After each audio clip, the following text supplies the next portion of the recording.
Next, we're going to talk about something that's going to enhance on our reading habit. It's something that's not so encouraged, especially among the young ones. Lots of factors have been attached to it, why we're not really reading as we're supposed to.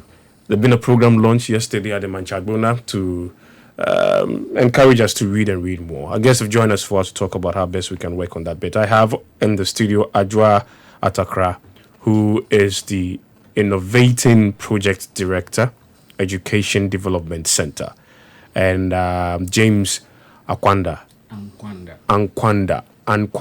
who is the Innovating Communications and Media Specialist. All right, gentlemen, lady, good morning. Good morning. Good morning. I hope you're well. We are, thank you. Well, thank you. Innovating Project Director, what do you do? So, Innovating is This is of the US AID. Correct. So, Innovating is a 4-year initiative. The activity is financed by USAID, and it's part of the USAID Partnership for Education initiative. And so, our activity seeks to promote a culture of reading here in Ghana. Okay. And what's really interesting is that the focus is in the communities. And so while USAID's other initiative, which is called Learning, is focused on in-classroom measures to promote reading, ours is specifically focused on working with communities and parents, across the country to help them understand or remind them of the importance of reading, but especially at a young, at early grade. Like the age, you said at a very young. Yes, from once children can start to read through, 3rd grade, because the research shows that one's ability to read what 3rd grade means. Grade 3. Okay. Class 3. Ah, okay. Ghana class 3. Yes, because the research shows that one's ability to read by class 3 really is an early indicator or a powerful, predictor of success, not just in school, but in life in general. And I think that we can all say that we are where we are today, because of our ability to read or the chance that we were given at an early age to start reading. That's right. All right, James, what's the challenge? I mean, especially getting the younger ones to start reading at that particular age, and even up to class 3 or grade 3 if we'll go to America. Okay, thank you. So I would rather take it from the angle of parents and support that with our most recent CAP, that's Knowledge, Attitudes and Practices Survey we conducted as the Innovating Project nationwide. And through that, we realized that parents mostly feel they are not, they don't have that capacity to help their children, especially parents who have not been to school before. So that's where, to us, the main challenge is, because the child goes to school, like I just said, the learning goes on in school, but the main other part of it, as in complementing that, is home-based assistance. But some parents feel, I haven't been to school before, I can't read. So how can I help my child to read? And that is one of the areas we are also focusing on as Innovating, empowering parents, irrespective of your educational background, to understand you have a role in... How do you do that? We have so many ways. I mean, especially the parent cannot read. Yes. Now, you as a parent, you go out with your child. You see posters around, billboards, banners, and all that. A lot of these have pictures. Yes. Asking your child to tell you about those pictures in there, what the characters in there are doing, and all that forms part of reading. Reading goes beyond just opening a book and then reading that. But by pointing out to characters in posters and all that, what people are doing, even telling your child a story is part of reading. Because if you tell a child a story, the next time he or she goes to school, they could be asked to write about a story.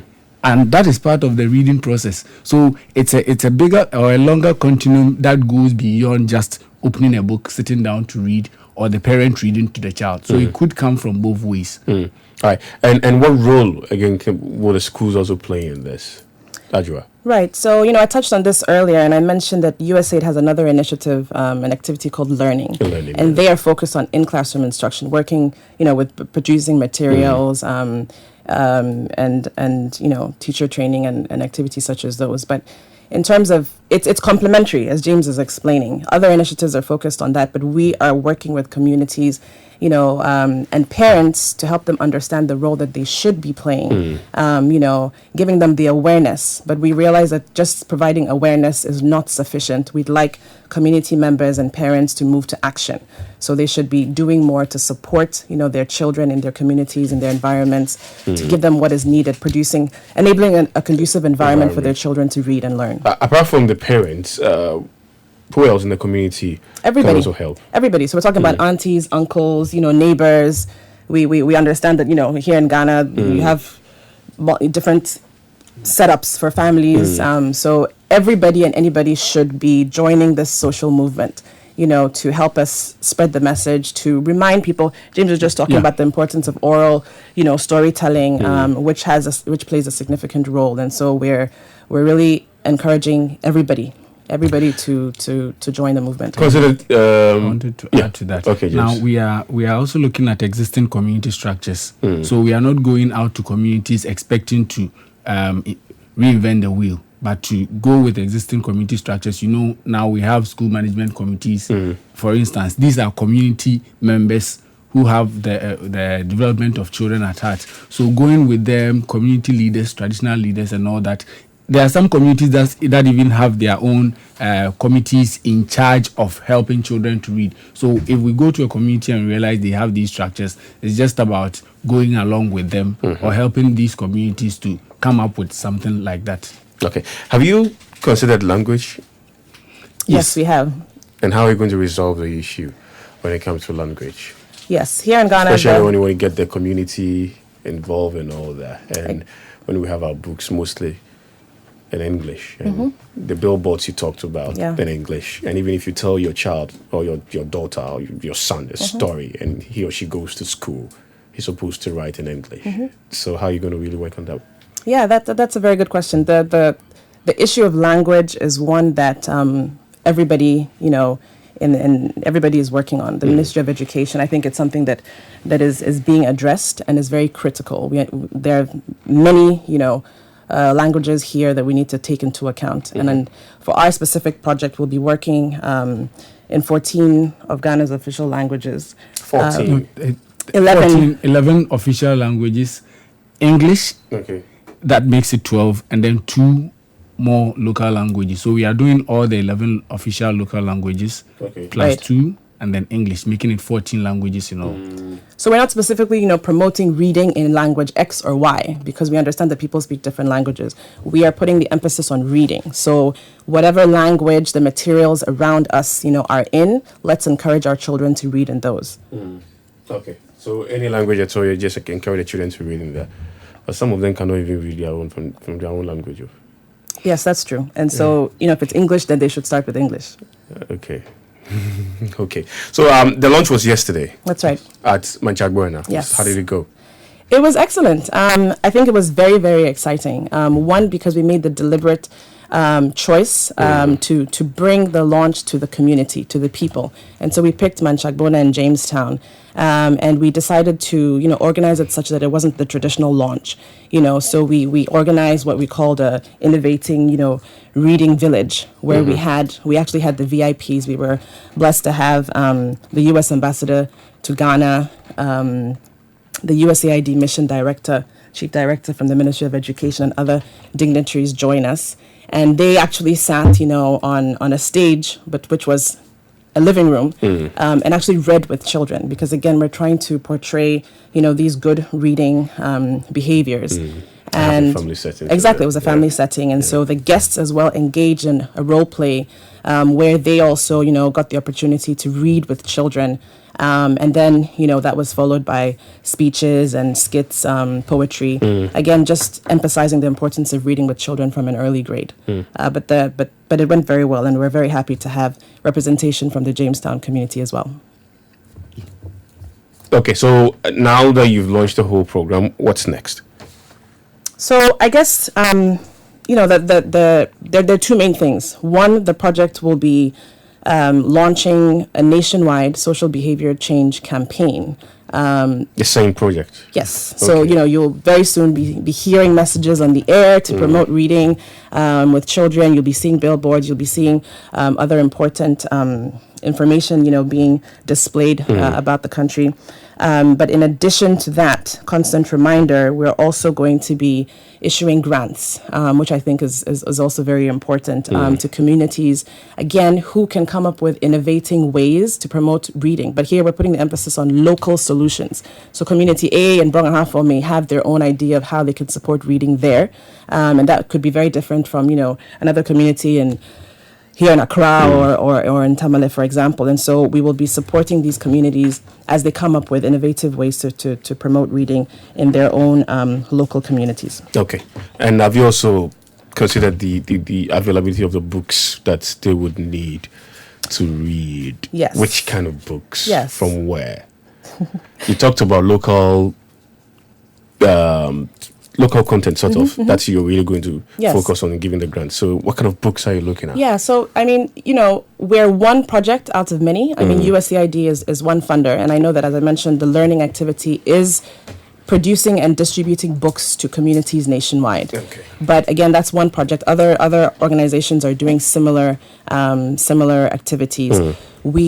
Our project will not be giving out books, but it will be a complementary action. As I said, we're focused in the communities and working to get that social awareness going. So it's not just the books, where as James mentioned earlier, anything. It could be a tin of needle or a newspaper or some poster in the community. So we're trying to get people to read everything that's around them, including books, and not just focusing on reading for school, but reading so that it becomes, reading for pleasure. I like that, reading for pleasure. Okay, so it's not only here in Accra. No. So, like I just said, there are two components: the nationwide awareness creation, the SBCC campaign, and then the community development aspect. Now, the nationwide campaign, as the name implies, is nationwide, all the 10 regions. But the focus in terms of the community development will be in 5 regions. So we are talking about Western region, Greater Accra, Volta, Ashanti, and the Northern region. These are the regions where more would have involvement of communities and all that, and then the issuing of the grants in there. But the general SBCC campaign cuts across the nation. Okay, all right. Someone wants to find out how they can get in touch with you to also help them promote reading in their community. I just received a text message coming from... Oh, great. Yes. Well, our Innovating office is in Laboni. We are just after Avis Car Rental, not very far from Morningstar. Okay. So Innovating is implemented by Education Development Center, and so that is where EDC's office is located. Okay. All right. You have specific, this one is for the communities. You have specific communities you're working with, or just something that's cuts across? So, because the Partnership for Education has a lot of activities and projects under it, we are looking at best ways of synchronizing activities ongoing on the other projects to that of what we are doing. So, for instance, learning is working on producing and distributing books, for instance. In that case, it would be more than justified to say they've provided books in District A. So Innovating is in the same districts, because we know in these districts, the books have been provided and it's easier for you to follow up to get the children to read. But that doesn't mean communities where these activities are not focused would be ruled out. Okay, all right. Let me get a final one from all of you, then we can wrap up. So I'll start with Ajua first. Your final words. Yeah, so, again, we are promoting innovative ways of promoting reading. And we're going to leave it open, to communities to come up with what they think could work in their local situations. And again, examples of activities, could be telling your children stories, as we discussed earlier, encouraging them to read. Having them read to you when they come back from school, having them describe pictures to you, looking at billboards, helping them out with homework, taking them to the library if there's a library, and if not, making the most of the resources that are locally available. So as I said, this really will be a social movement, and let's just all get on board, to ensure that all Ghanaian children are able to read. James. Okay, I would share an experience as my last word. Yeah. I remember growing up, we had a lot of books. I come from a family of teachers. We had about 4 teachers in the house, but So how come you didn't tell us a teacher? I'm actually a trained teacher. I started teaching. Yes, what happened? I taught for some years before I entered communication, but Okay. we'll talk about that later. So at a point, I decided I would read anything that comes my way. So, and I loved bullfruit a lot back then. So every day when I buy bullfruit, it's wrapped in newspapers. Yeah. So when I get it, as I eat with my right hand, I'll be reading whatever is from the left hand. And at times it could even be stories in different languages, foreign languages and all that. But at a point in time, I knew and could tell myself, whatever it is, whatever material that had passed through my hands, I know I had read something from it to broaden my knowledge of things. So wherever you find yourself, you don't need to focus entirely on books. Whatever comes your way, whatever material it is, if it can provide you something to read on, as a parent, you don't need necessarily to be a degree holder, this level or that, just to say you can help your child. Whatever it is, find something that is closer to you and something you are very familiar with, or just tell your child a story. Let your child tell you a story. Ask them what happened in school. Follow up from there. These are simple steps we could use to help our children to improve their reading. Yeah. And when they can read, it will enhance on the ability for them to communicate too. Sure. Exactly. It opens their mind and all that. Sure. Thank you very much. You should join our project. You want me to? You should join our activity, yes. Really? Okay. You're a good advocate. I'm reminded of a quote coming from Max, and Max says that I find television very educating. Every time somebody turns on TV or the set, I go into the other room and read a book. That's deep. That is deep. Thank you very much, Ajwa. Thanks Thank a lot, you. James. Thank you very much. Let's continue with the good work we're doing. Sure. All right. Thank you and have a good day.